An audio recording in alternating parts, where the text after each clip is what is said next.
আসসালামু আলাইকুম প্রিয় শিক্ষার্থীরা, যারা মেডিকেল প্রিপারেশনে ফেল করছো, অর্থাৎ মেডিকেলে প্রিপারেশন নিচ্ছ কিন্তু মেডিকেলে চান্স পাও নাই, তাদের জন্য একটা গুড নিউজ হলো ডিউ এই ইউনিটের এক্সাম কিন্তু পিছাচ্ছে এবং কবে হবে সেটা কিন্তু এখন পর্যন্ত জানানো হয় নাই। আই থিঙ্ক যে 10 থেকে 20 দিন সময় তোমরা আরও এক্সট্রা পাইতেছো। তো যারা মেডিকেলের প্রিপারেশন নিছো কিন্তু মেডিকেলের চান্স পাওনি, তাদের জন্য কিন্তু এটা একটা প্লাস পয়েন্ট।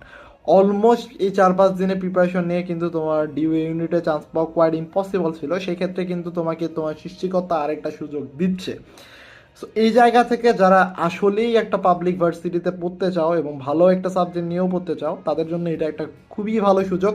এবং যারা মেডিকেল প্রিপারেশন নিচ্ছ তাদের জন্য আমি বলবো যে তোমরা ম্যাথ যেহেতু এতদিন করো না, সেক্ষেত্রে ম্যাথ না দাগিয়ে ইংলিশ অথবা বাংলা দাগাও এবং বায়োলজি, কেমিস্ট্রি এবং ফিজিক্সের দিক ফোকাস করো। তো এই 20 দিন সময় তুমি সর্বোচ্চ হলে ফিজিক্সটাকে একটু ভালো মতো পড়ো এবং বায়োলজি এবং কেমিস্ট্রির স্ট্রং পয়েন্টগুলোকে আবার মার্ক আউট করার চেষ্টা করো, স্ট্রং জায়গাগুলোকে আরও স্ট্রং করার চেষ্টা করো এবং ভালো মতো পড়াশোনা করার চেষ্টা করো। সো এই সুযোগ মিস করিও না, এটা তোমাকে সৃষ্টিকর্তা একটা সুযোগ করে দিছে। এই সুযোগ কখনোই মিস করা উচিত হবে না বলে আমার মনে হয়।